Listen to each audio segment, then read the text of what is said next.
the steel arch bridge over River Dee, and the aqueduct is behind us.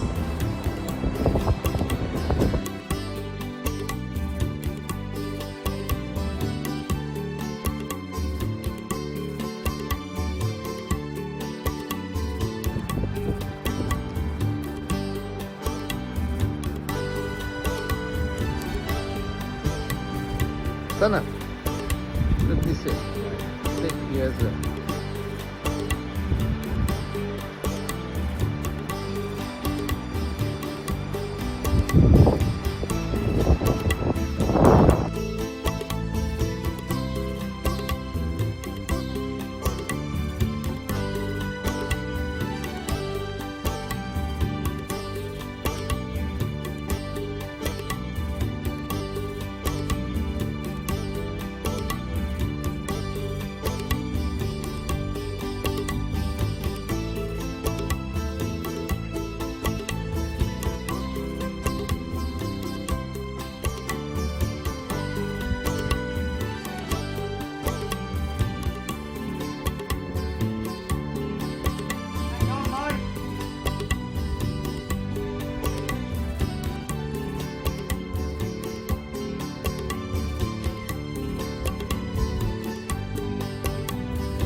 That's my host, Ormond Street.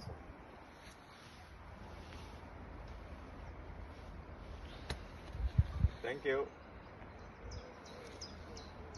So today's proceedings will be in English because Sanat prefers to talk in English because he admits that his Sinhalese proficiency is not as good as we would like to.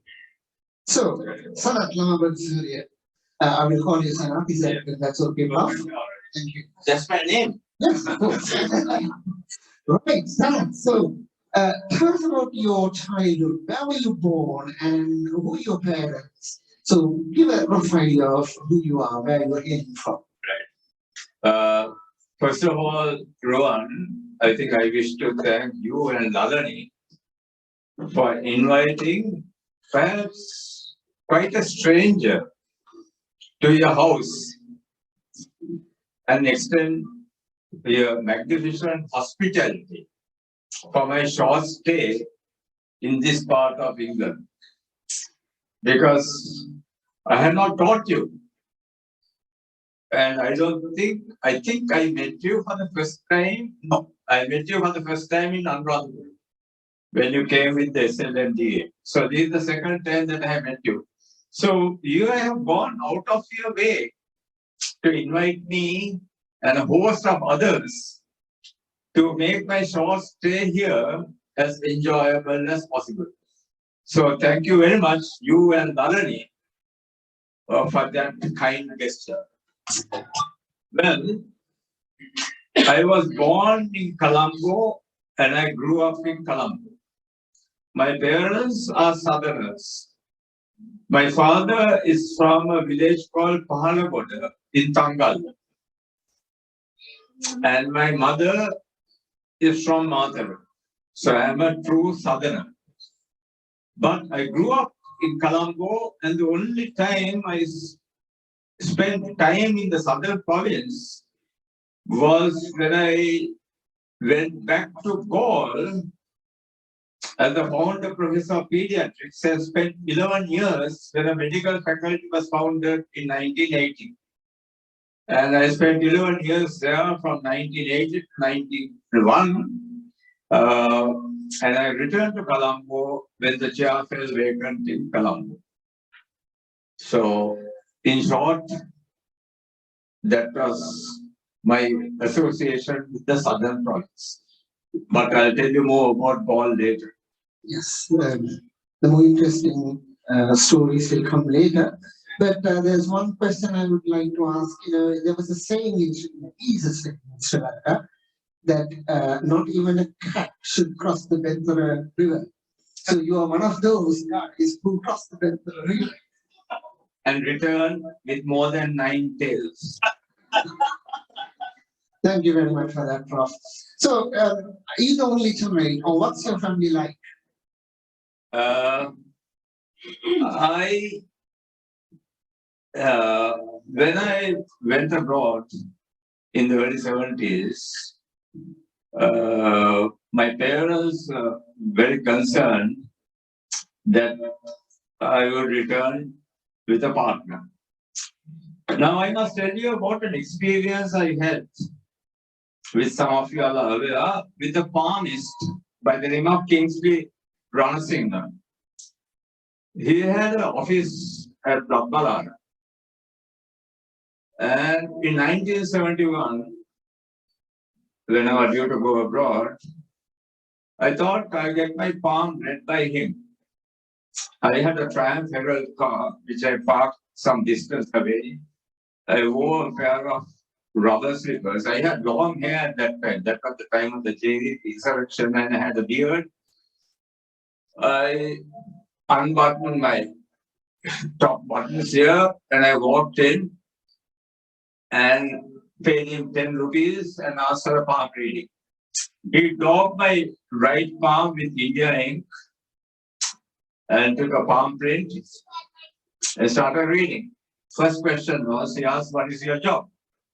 I said, I'm a bank clerk. He said, no, you can't be a bank clerk. Unless you assist me, I can't give you an accurate reading.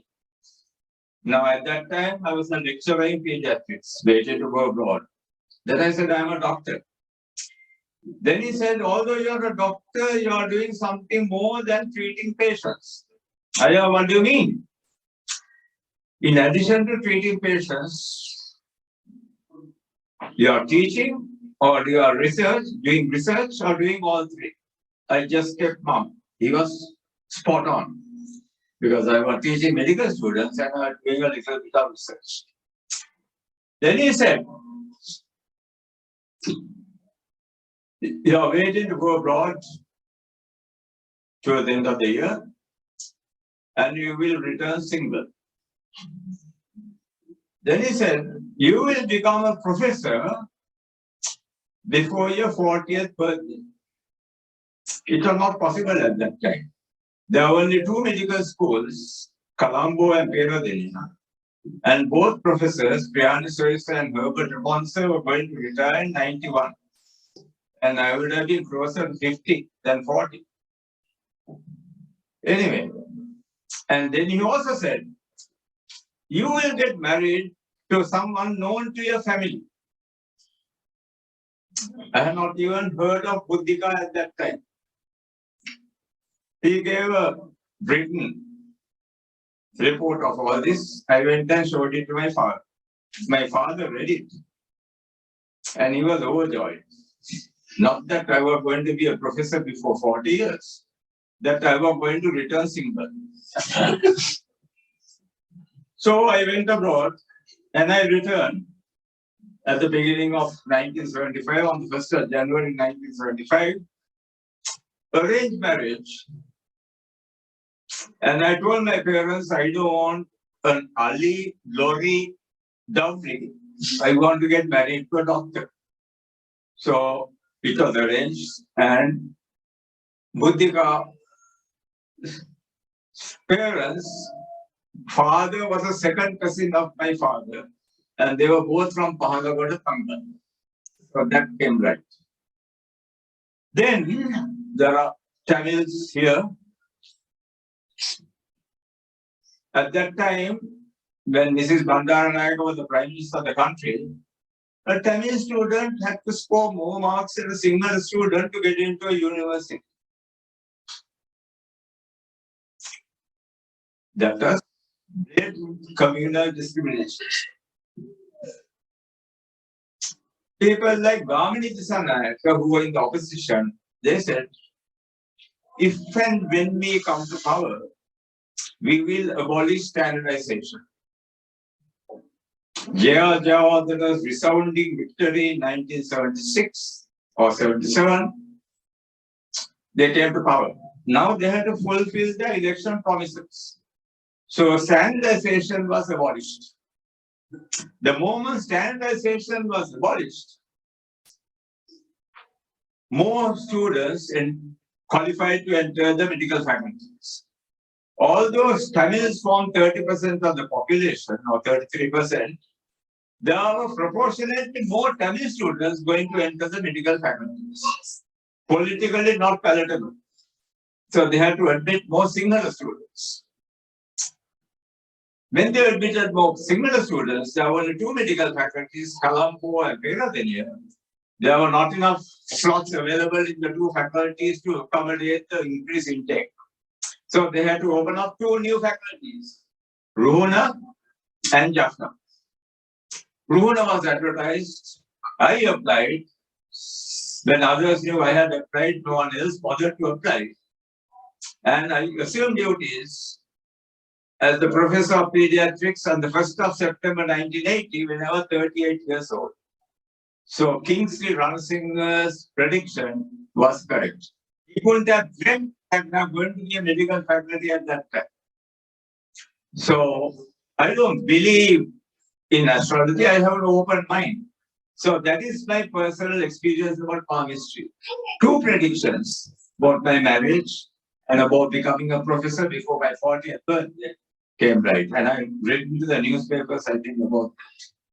So Ruan, that's a sort of an extended account about my beginnings at Ruan. By any chance, did Kingsley mention about the horrible Royal College colleagues you're going to have in the medical faculty, who some of them who are here? No, I don't think he had enough time, I think, to talk about royal matters. Would you like to tell us who this person is?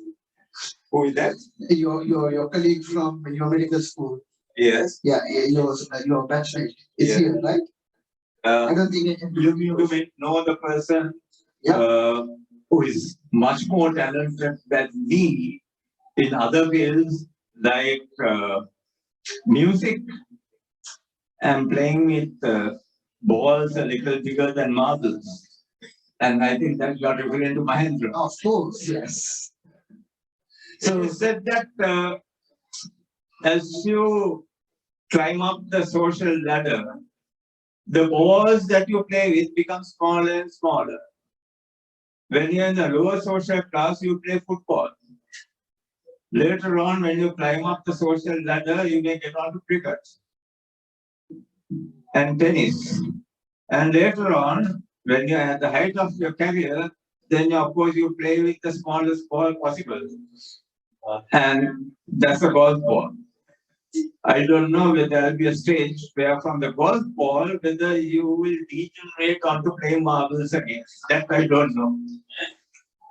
I have played marbles in my school. Right, thank you very much for that. So we talked, we don't want to talk, are there any interesting anecdotes from your school age you want to share with us, or from your medical school days? Plenty, but I think there's time for music now. Okay, so who's going to sing next? Mahendra, of course. Yeah. There is a bit of a restriction. I will contact Mahendra because we have a list of 20 songs and it has to be one of those. And Mahendra, why I didn't approach you was because I don't think any of those songs you will know because they are very sort of classical single songs. But I'll show you the list in a minute. Ruan, I think for purposes of communal harmony, let's have a Tamil song. We will at the end, but the point is we have to use the. Yeah, at the end we'll do it. Yes. Pardon? Yeah, he will. Yeah, he will definitely. Yes. But let's stick to Bandur Harrison for the time being. Just a comment about Tamil.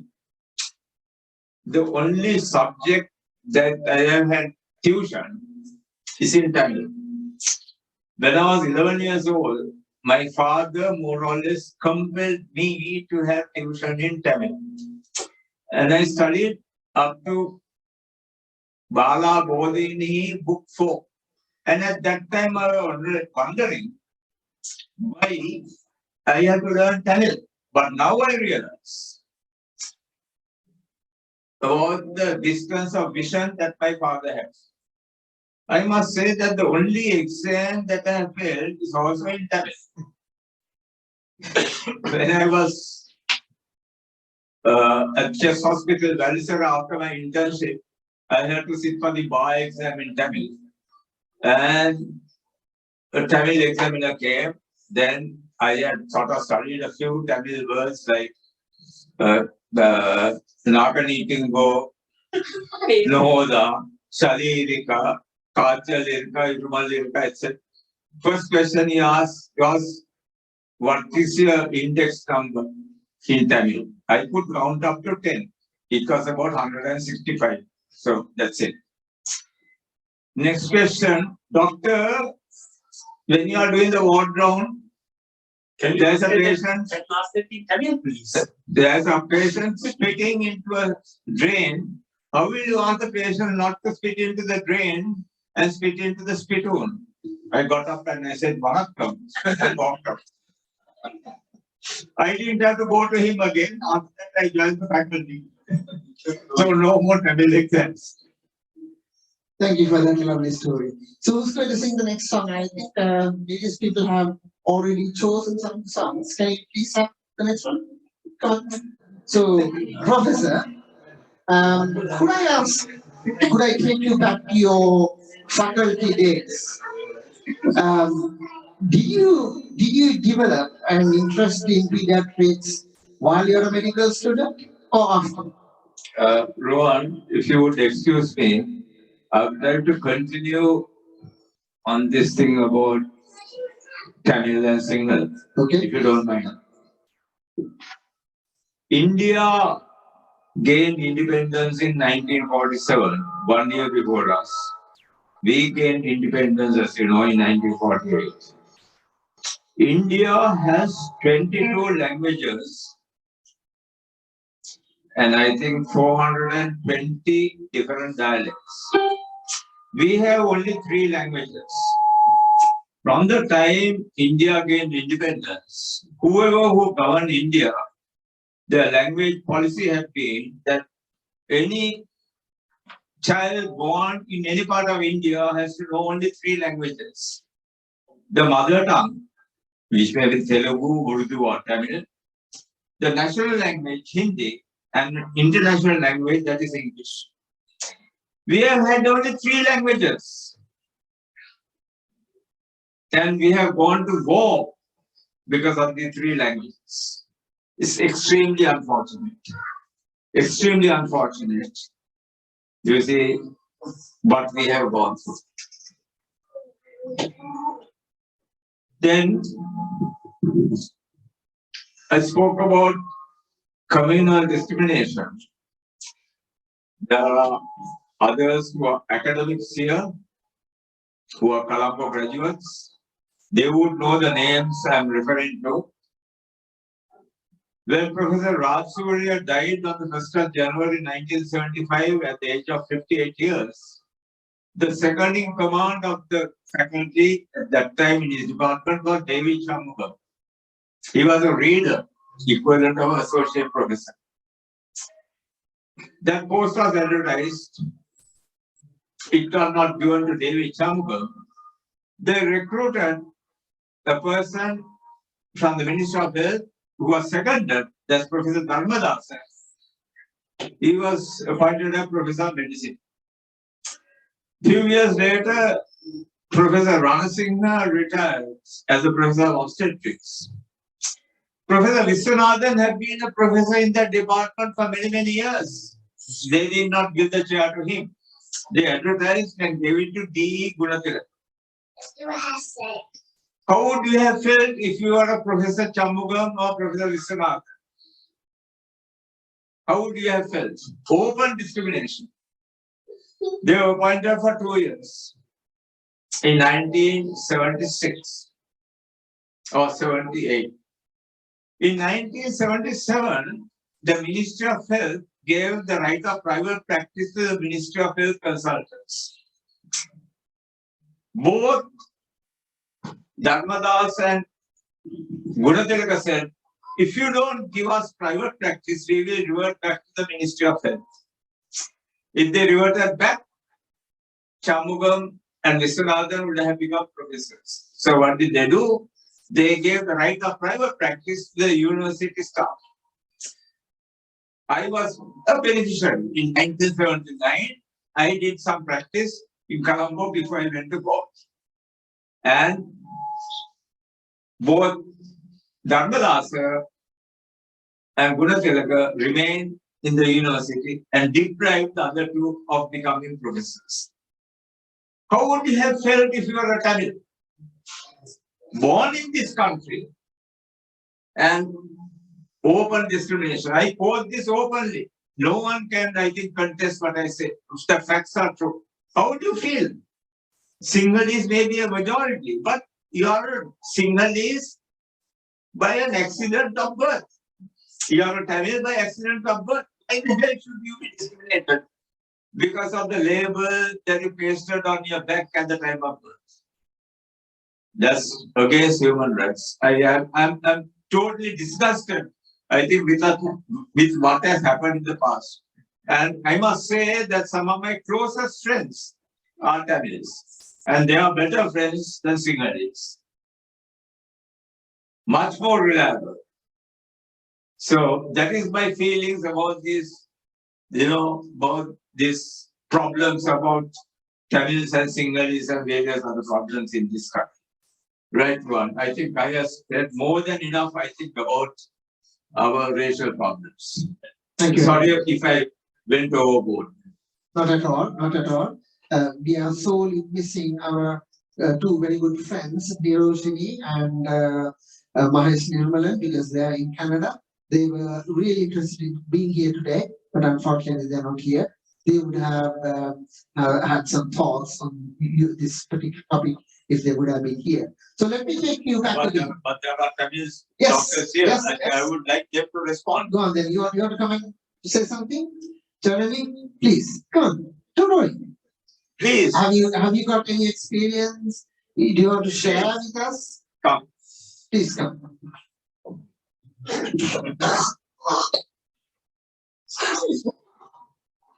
Just say whatever you have. Thank you, Prof. I have studied in Columbia University, but during my career, I have not felt any discrimination. But there have been instances which people have felt the discrimination throughout. But now at this point, we don't I feel like we don't need to go back to that extent as a whole nation without any discrimination. We should build our country. Yeah, that's my point. Thank you. Thank you very much. Thank you very much. lovely to have your thoughts on this, because yes, at the same time, we need to understand where we went wrong, and at the same time, we have to move forward. So thank you very much for that thought. So let's take you back to your faculty days. Yeah. When did you decide to become a pediatrician? Well, I did my internship with Professor Lamabadusuriya with Dr. Anthony's, and then I went to the Chest Hospital, Lalisara. And then when I was there, I saw a very small advertisement in the newspapers, lecturer stroke senior lecturer in the departments of pathology and pediatrics in the University of Colombo. I applied for both because I wanted to be an academic writer quite early in my life. The pathology interview took place before pediatrics, and I went for the interview, and Professor Jerry Pure was the professor of pathology. He really wanted a senior lecturer, and he asked me, why have you applied for pathology when you have a better record in your clinical disciplines? Because I had distinctions in medicine and gynecology and obstetrics. I told, sir, I have applied for pediatrics as well, and that interview is later, and that's why I came for this interview. Fortunately for me, he wanted a senior lecturer, and he selected Chula as senior lecturer in pathology. To this day, I am thankful to Professor Jerry Pure for not selecting me to be a lecturer in pathology. With due apologies to any pathologists who are in this audience, I would have been more strict if I became a pathologist. So, and then when I went for the interview for pediatrics, Priyani Soisa, I don't think she wanted me in the department. She said, you have not done pediatrics for your internship. I told her I did medicine for my first 6 months, and therefore I could not do pediatrics for my second 6 months, and therefore I did surgery. All the others nodded, but she knew it was a hollow answer. Because if I want to do pediatrics, I would have applied for pediatrics in the first 6 months. Anyway, I had the best academic record of the applicants, because the first applicant was Lamabadusuriya, who wanted to be a senior lecturer. He went in and he fought for beds. And they didn't, Priyani didn't want beds to be given to senior lecturer, so he got knocked out. Second was Neomal Kunratna, who was a senior lecturer at Kerala. They did not encourage people to cross from one faculty to another, so he got knocked out. I was the third candidate, although Priyani Soisa did not want me. I had the best academic record and I was selected, and I assumed duties on the 1st of April 1969 as lecturer of pediatrics, and I have completed 53 years of academic pediatrics. And I consider the 1st of April to be a very, very auspicious day for me in my academic career. Ruan, so that's my introduction to pediatrics. Okay, at this point, I would invite your best friend from medical faculty, the Speedy Gonzalez, to sing Minda the Risa. We were in the faculty days. So yes, yeah, I remember what I want to ask you. So you started your liaisons with Professor Priyani Soisa, and I think it ended up in a very sour tone. I think there's a story behind that, which you might like to share with us. Yeah, I think before coming to the sour story, I must say that I was in the faculty in the 1970s. I think there are few of Priyani Soisa students here, including Mahendra. Priyani Soisa, when she starts a wardrobe, I think Sopon you would be aware. First bed is a patient who is unconscious with Japanese encephalitis. And we have given mannitol, and we have managed to make that child, keep him alive. and we relate the story. She listens. And then she talks about what her second daughter had for breakfast the previous day. Then we move on to the second bed, and there's a child. Pathonesis had developed a pneumothorax, and there's intercostal drainage. And we give all the details. And then she mentions something about what Anna Soisa did the previous day. When she does that, I look up at the blank wall in front of me or at the ceiling. Narada Varmasuriya and I must say Mrs. Nanakara, they keep on nodding. I could not even nod. I look up at the ceiling. I was getting sick to the back of my teeth. If Ruhana did not open up, probably I would have been here. Not in Sri Lanka. I was getting sick to the back of my teeth. So that was my experience with piano Swiss. Right. Room opened up. I went there and had a very, very enjoyable and very, very, I must say, enjoyable and productive decade from 1980 to 91. Then I returned to 91 to Colombo. I returned in September 91. In 92 May, I received a call from a classmate of mine. Michael, you would know his name, Shibli Aziz, who was a state council at that time. Later on, he became the Attorney General and he became the president of the Bar Association. He was a classmate of mine. He said, Lama, that's how my friends used to call me in school. There's a friend of mine whose daughter is not well and they want to consult you. I said, there is no problem. Where do you see patients? I said, Central, now local. Then he said, there is a little problem because there's an inpatient and they want you to see. Then I said, that's not possible unless that person wants a second opinion from me. Who is a pediatrician? Priya Saisa. I said, she's the last person who would want a second opinion from me, and I put the phone down. The phone rang again the next day. He said the child is not doing well and I insisted that you should see the patient. I said, if the parents wish, then I have an obligation to see the patient. Please ask them to discharge the patient and preferably admit to another hospital. Next day I went to Navaloko Hospital. I saw my outpatients at that time. I used to limit the number of patients. And at about 9:30, I had finished seeing the outpatients. Then I was told there's a new inpatient admission upstairs. I went up to see.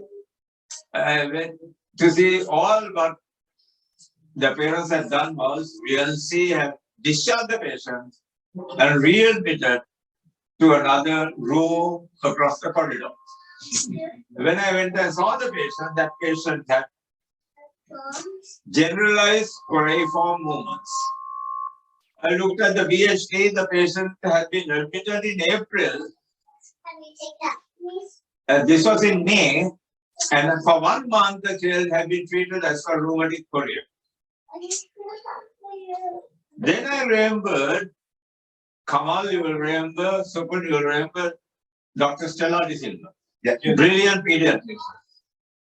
When I was a medical student, she took a ward class, Mahendra, and she demonstrated the physicals and the patient with rheumatic chorea. Demonstrated all the physical signs. Jack in the box tongue, hippus, putting the hands out and linear form deformity and all this, putting the hands up and pronation. And pendular knee jerks. I did the knee jerks in this child. And it was very brisk. I made a note in the BHD, bilateral brisk knee jerks, and I got 2 aesthetics that was raised in the Supreme Court, the 2 aesthetics. And I attempted to look at the fundus. the child would cooperate. And I told Riyansi, I don't agree with the diagnosis. I had to review the next morning. Next morning I went, same. Then I told Riyansi I had to do an expensive investigation because CT scans are available only at Navalu. And he asked how much would it cost. I said 10,000 rupees. He said, go ahead. I did a CT scan, brainstem plow, reported by Newton Jagger. I referred to Lamabadusuriya, who was a neurosurgeon at that time, now is in this country now. He said inoperable. Then Riyansi took the child, brought the child here, went to London hospital. I think Srilal saw the patient, came back, same, inoperable, and the child died. Then Riyansi used to bring the other daughter to me regularly. And then he said one day that he's going to file a case. I kept quiet. Then he said he had filed a case against Priyanuswaisa for malpractice. Then I asked, will you be calling me as a witness? He said, probably not. Then he came another time with the daughter. He said, I think, Professor, we'll have to call you as a witness. I asked, why? He said, because when we filed the case, she had filed an answer and there are inaccuracies. I said, I'd like to see the inaccuracies. I read it and there were inaccuracies. Then I said, I'll have to think about it. I went and home and went discussing Buddhika. Then I went and met GLP, this was the Vice Chancellor, who knew the Visoisas for a longer time than me. GL told me, you made the diagnosis, you have a moral obligation to give evidence. Giving evidence is not for or against. You made the diagnosis, you have a moral obligation. Then I went and met Dr. Anthony. I had done the internship and he was the chancellor. I didn't tell Dr. Anthony that I had met GL. He told me the same thing. He had taught both Anasois and Prianosois. He told me, you have a moral obligation to give evidence. Then I gave a call to Riyansi and said, I am willing to give evidence. Right. Then, one day, they gave me a call and told me, on a Friday, that's the day that we had to give evidence. Now I have to deviate a little. My second son, Harshan, at that time was not studying. And we were very, very concerned about his future. We thought that he is not going to enter university. And we were looking for a coconut estate for him to look after the land and earn a living. Every Sunday we used to go out to the coconut triangle and look for an estate. And we found an estate. And the owner was coming to sign the deeds from Canada on a particular day. That clashed with my court appearance. Then I gave a call to BSc and said, I'm sorry, BSc, I won't meet Colombo on that day. He said, are you going abroad? He said, I said, no, but I won't meet Colombo. Later on, I gathered that people like Shelton Cabral, Riyansi Piris, Dennis Aloysius, all the big medical big things in Hulstov awaiting my arrival to eyeball me and browbeat me because I was coming to give evidence against cancers. And they were all disappointed that I did not turn up. And I went to Polyapi to Hector Pereira's Josephian place to sign the deeds and I bought the estate. Anyway, Harshan, my second son, although we bought the estate for him in 1992, has still not visited the estate. He's living in Sweden. That's another matter. Then, on Saturday morning, that time this Priyanuswaisa malpractice case was headline news in the newspapers. I opened the papers, then you front page, Priyanuswaisa defamation case, malpractice case, the prosecution processes case. I showed it to Buddhika, said, I had not given evidence, but they have closed the case.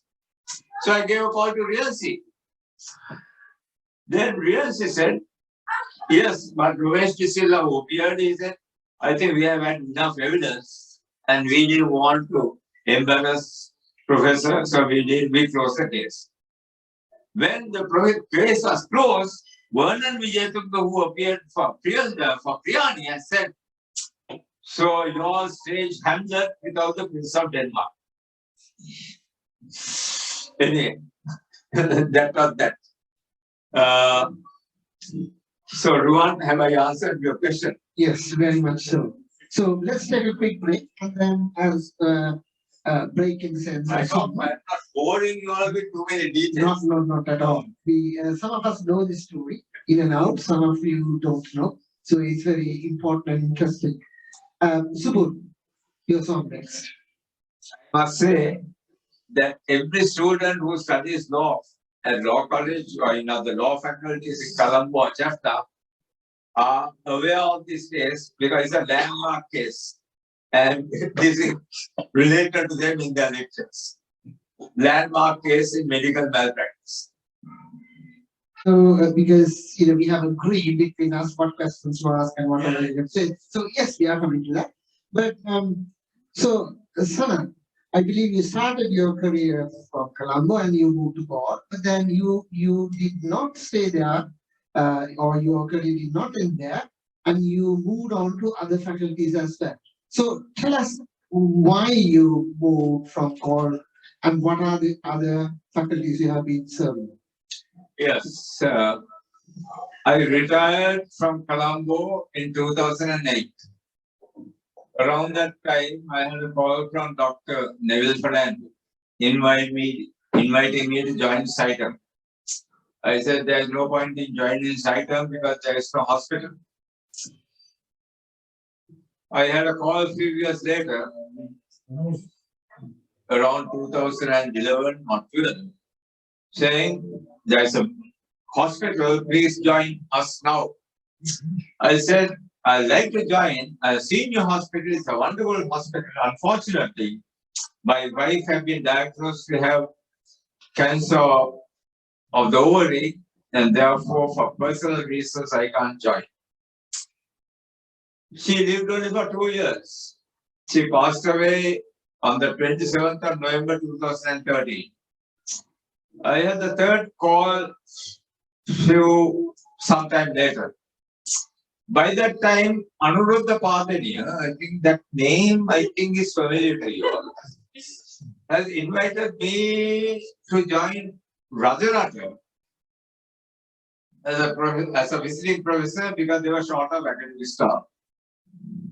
And I agreed.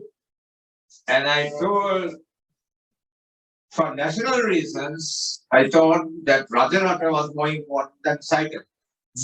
I told Dr. Neville Fernando I would like to join your Saitam, but I had decided to join Rajarata because that's a greater national need.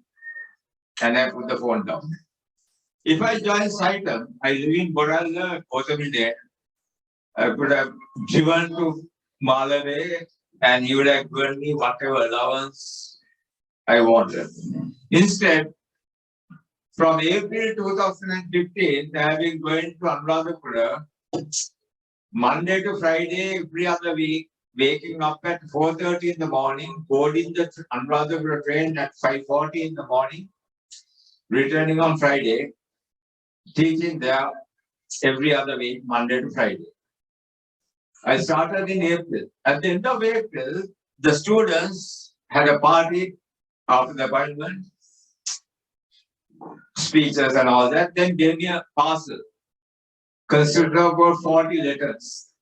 I took the bundle of letters, opened it, only about 4 or 5 had signed it. I returned it and said, please write your names and return it. I took the bundle, went to my room, started reading. When I started reading, they all came, lined up, went on their knees, touched my feet, and worshipped me. Except for 3 or 4 students who are Muslims, they don't worship. First letter. Dear sir, I wonder what merit I have done in my previous birth for you to decide to come to Rajarata to teach us. Second letter, sir. Dear sir, it is a privilege to be taught by the King of Pediatrics in Sri Lanka. Similar letters. Another letter. Dear sir, it is to be a privilege to be taught by the God of Pediatrics in Sri Lanka. Now, the value of those letters cannot be measured in rupees and cents. Still, I have those letters. Whatever allowance I got from Saitam is absolutely no comparison to these letters that I have got. So, from that time, I have been going to Rajarata to teach the students. I have those letters with me.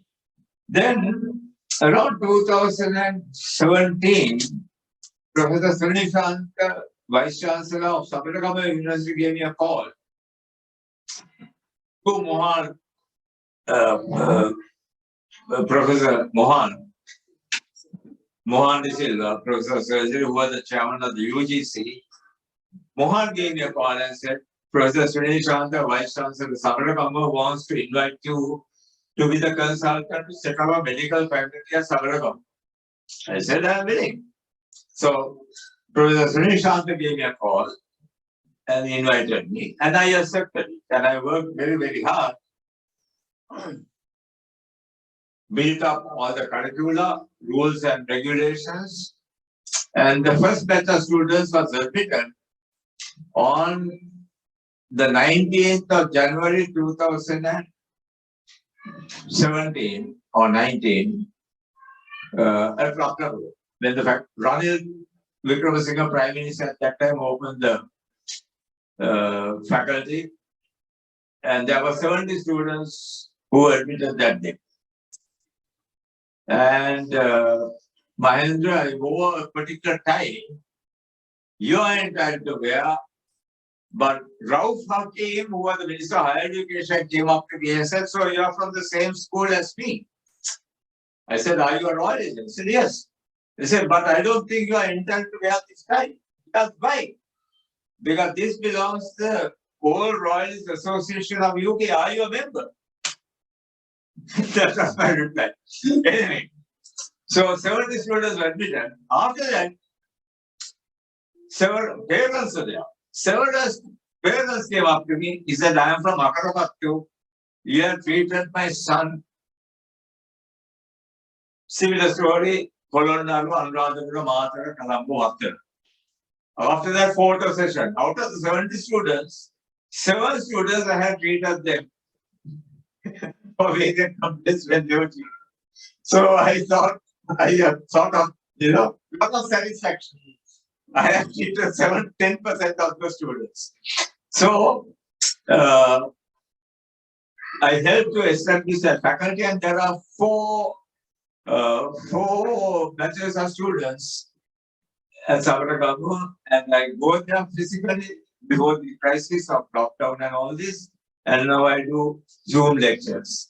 So in my career, I am Emeritus Professor Colombo, Founder Professor Runa, Visiting Senior Professor Rajarata, and Consultant and Senior Professor at Sabaragamu.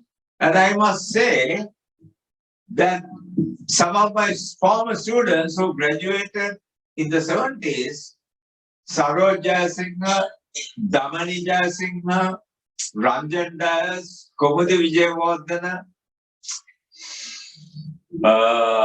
Kumara Mendis, Joe Pereira, all of them have joined Sabaragamu as visiting professors. So I am like the banquet, and now Sabaragamu has an excellent academic staff. So I'm very extremely happy about what I'm continuing to do for the academic fraternity of this country. Thank you very much. Thank you for that.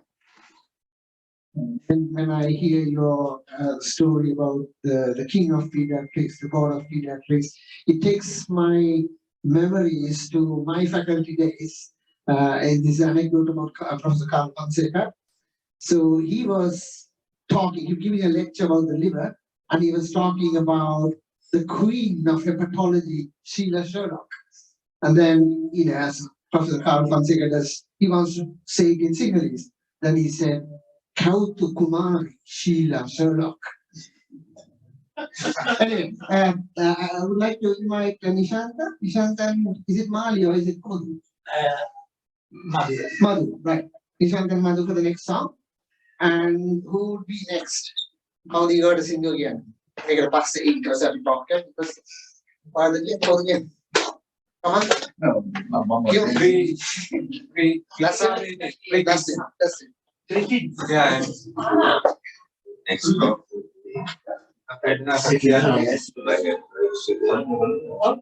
Super laws must speak about this.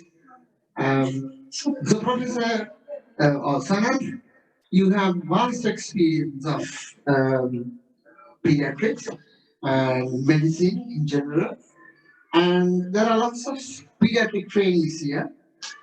Is there anything, any message you'd like to give to them? Yeah. Now, I came here for my postgraduate training in 1972. And before I came here, I got a Colombo Plan scholarship for 72 pounds for a month. Before I came here, I was booked to follow a course in pediatrics at the Institute of Child Health, which I followed from January to March 1972, and I was both stiff because they were lecturing about things that I knew. Then I went to the British Council. I told them I don't want to follow any more courses, and I want to earn money also. I didn't tell them that. I said I want to gain more clinical experience, and therefore I want to apply for a job in the National Health Service. And then they said, yes, you are free to do that, but remember two things: we can't find you a job. When you find a job, let us know because we have to stop your scholarship allowance. I said, that's fine.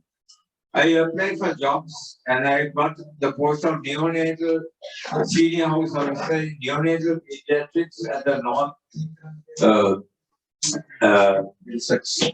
Whittington Hospital, North London. Whittington Hospital, North London. It was neonatal research show. I was on call every other night. I had to sleep in the ward if there was a baby on a ventilator. And in spite of that, I sat for the membership part 2 and I passed. Then, when the job was over, I got two choices. Now I have passed the DCH and MRCP. Within 6 months of coming here. I was sent here for that. Either work for the NHS and earn more money or do research. Because I was a lecturer and in academic pediatrics, I decided to do research. And I joined the Institute of Child Health as a research fellow in pediatric gastroenterology. Back to the scholarship allowance of 72 pounds. If I was a registrar in pediatrics, I would have got 150 pounds. But I supplemented my income by working for the Southern Relief Service from 9 a.m. till 7 p.m. on Saturday and Sunday. I was given a chauffeur-driven radio car, answering calls and visiting homes of patients. When GPs took leave, they used to divert the calls. And I got £1.50 for an hour. So 20 hours on the weekend, I got 30 pounds. So that is 120 pounds on top of the 72 pounds. Of course, the British Council is not aware. And I worked very hard. And I opted to do a PhD. I joined the Institute of Child Health with John Harris. And few months into research, first research project was about the usefulness of the Zydros tolerance test as a screening procedure for celiac disease. Because someone in Birmingham had published a paper saying that the Zydros tolerance test could be done to screen for celiac disease. And John Harris was not sure. I did it. I used to give the Zydros on a related basis. I used to go and give the xylose to the children in the ward. And I used to do the crusty capsule. Those days there were no endoscopic. Intestinal biopsy, the crusty capsule before and after the thing. And I published my paper saying it are not reliable. If that was yours, you would have missed the diagnosis or you would have over-diagnosed. Then John Harris was very impressed with the work I did. He said, Sanath, would you like to get on to some research in bile salts? I said, why not? Then I went into research in bile salts. Then he said, Sanath, would you like to register for a research degree? I was not entitled for an MD because I had my MBBS from Sri Lanka. So it was a PhD from the University of London. Then he said, you need minimum of 2 years of research. I think I had told this to my friend. I had been sent for 2 years leave and I needed an extra year. And I was well into my research and I wanted a 3rd year. Non-clinical people were given 3 years of leave. I applied for a 3rd year. His relation, his brother's father-in-law was the dean, S.R. Portegoda. He refused leave. He said, we have been sent for the DCH and MRC, we have got it, you come back. I was halfway into the PhD. He went on leave. Professor Ranasinghe became acting dean and Priyaniswais have submitted my papers and got the leave approved. And I went back with the PhD. I got the PhD after 2 years or 3 months of research. And I was the first clinician in Sri Lanka to obtain a research degree. PhD London in 2 years and 3 months of research. And I went back when my leave was over. When my leave was over, this is Bandaranaike was the Prime Minister of Sri Lanka, of Ceylon. The country was going through a bad phase. There were bread queues. There were queues for infant milk formula. My friends in Sri Lanka said, country going through a bad phase, don't come back. Here, jobs are offered to me to continue as a consultant. And my friends here said, don't go back. I said, my leave is over. I'm going back. And I went back. When I went back on 1st of January 1975,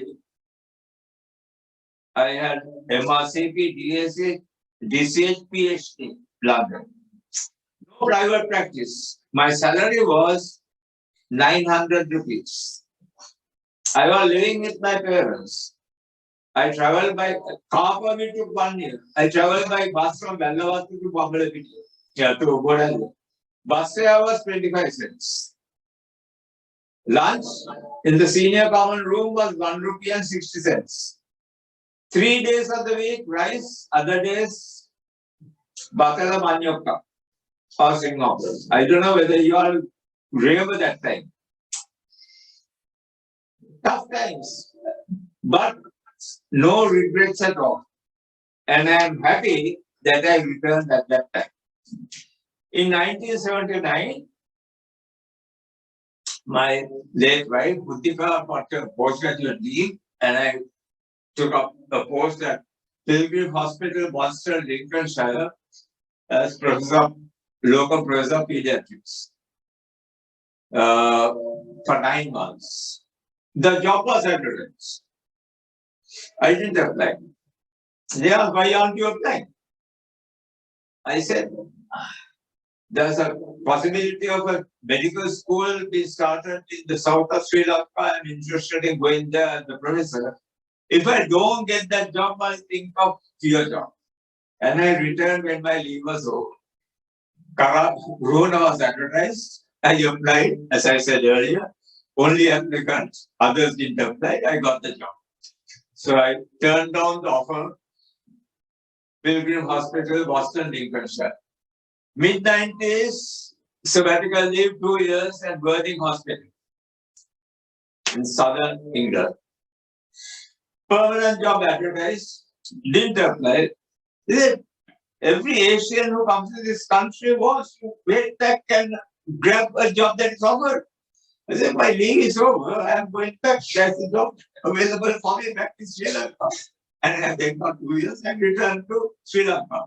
So my advice, there are some postgraduate trainees here, my advice is, you see, my education from Royal Primary School, 1st of January 1948, until I graduated in 1967, and I got a Colombo scholarship, my parents didn't have to spend a cent for my education. And I owe something for my country.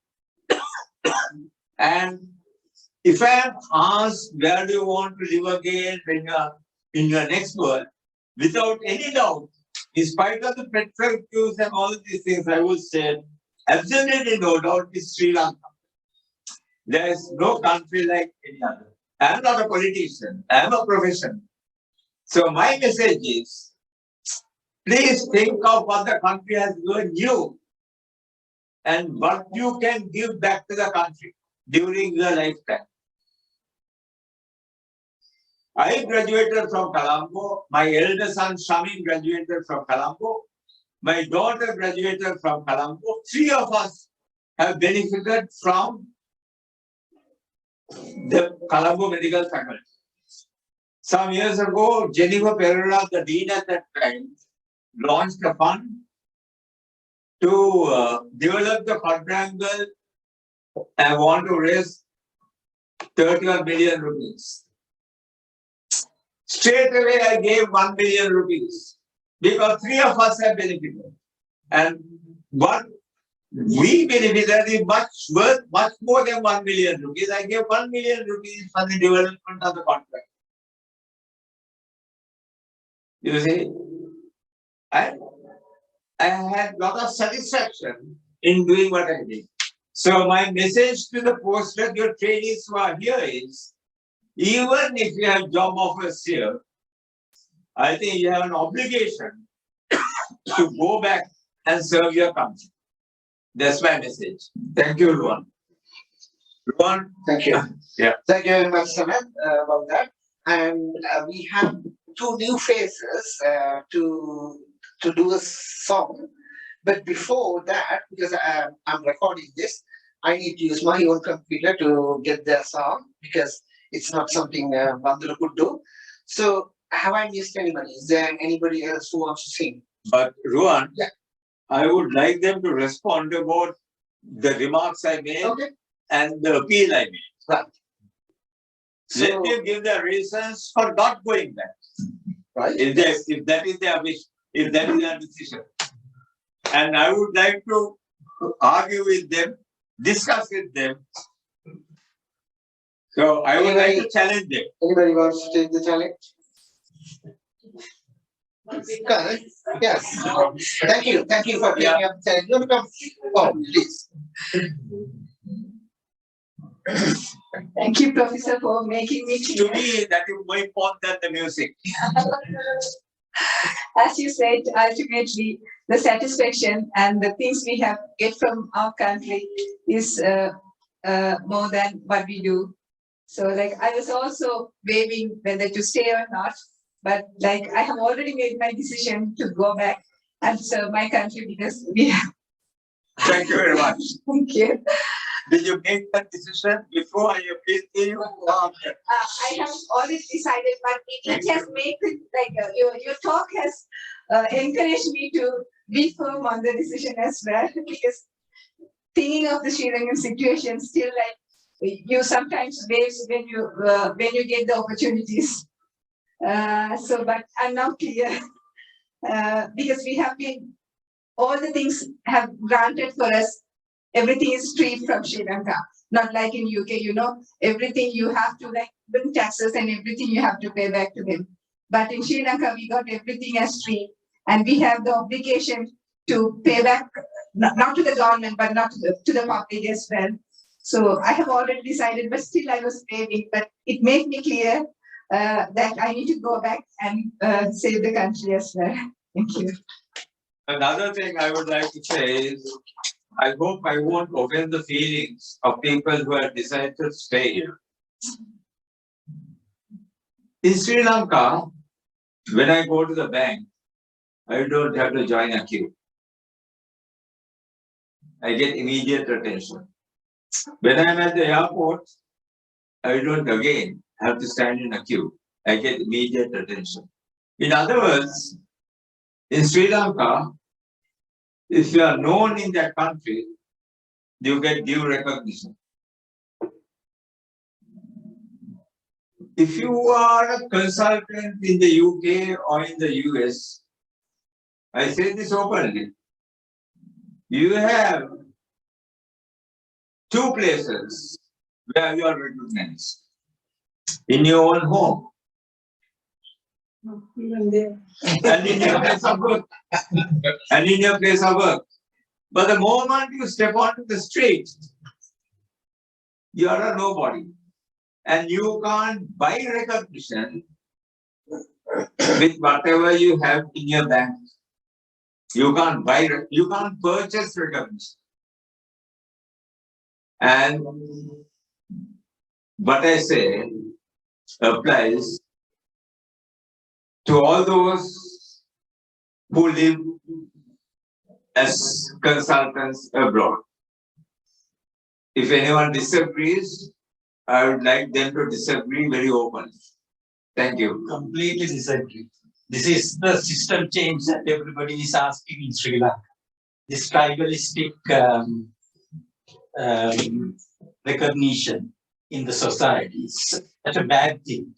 Like doctors get preference, like you have on the car and you can do anything you want. You can break rules and do whatever you want.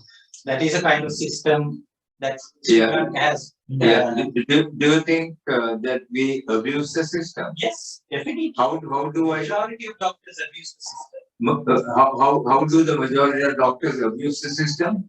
Yeah, because they, wherever they go, they say, I'm a doctor, so and so, and they jump the queue. And Which queue are you referring to? any queue, like airport queue, bank queue, passport office, bank, you name it, any queue.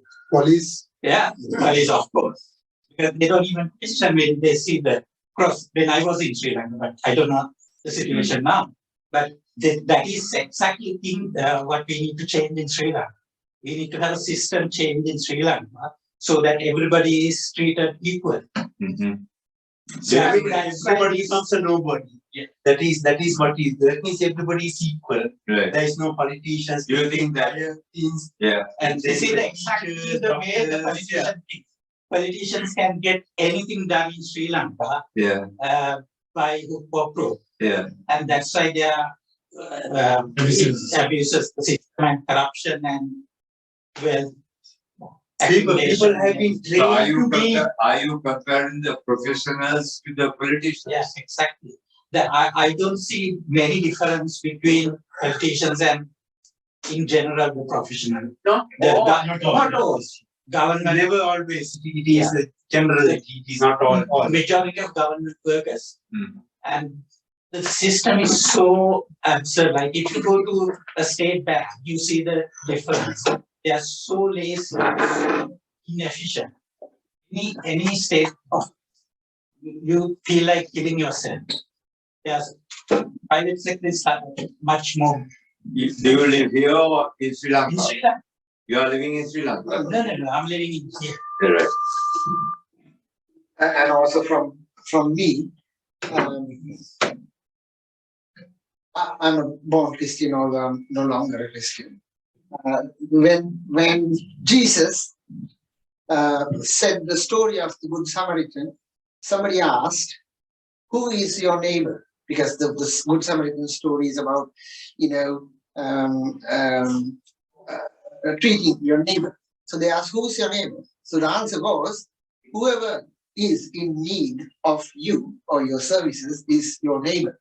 So I always say this: I'm a citizen of the world. I'm not a citizen of Sri Lanka alone. So wherever I am, at the moment I'm in England, but I may be in Africa, I may be in India, wherever I am. If somebody is in need of my services, that's where I'm going to serve. I don't have any ideas of, oh, I need to serve only this group or that group or the other group. So that's my personal way. Any other challenge? Any other thoughts? I think Yeah, sorry. Yeah.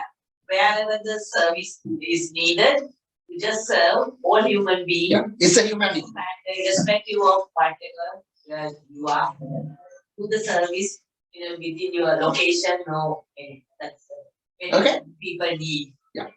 Right. Yes, I sure. don't really want to get into the debate, but I will just say this. Where a person serves, works as a doctor, the people who they serve, lots of points have been said about that.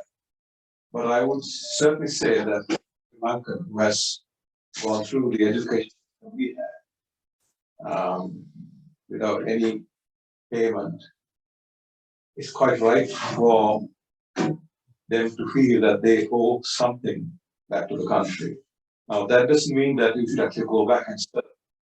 There are many people who are working here who have done yeoman service for Sri Lanka while working here.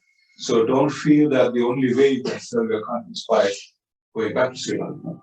You can be here and do a lot of good. Not only the people here, but if you are to see Sri Lanka, I don't want to go to be there, but I know so many doctors, other professors, who are on tremendous service in so many sectors in Sri Lanka.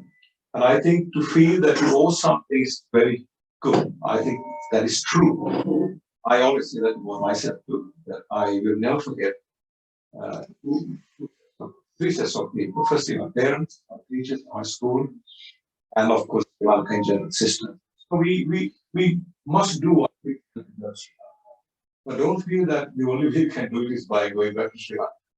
Going back to Sri Lanka or staying here is determined by so many things that you just can't have a general rule. There are many people who have stayed there for various reasons, stayed here for various reasons, and they all have a good explanations for why they chose that. But to me, the common fact, we desire to help Sri Lanka in whatever you can, people there.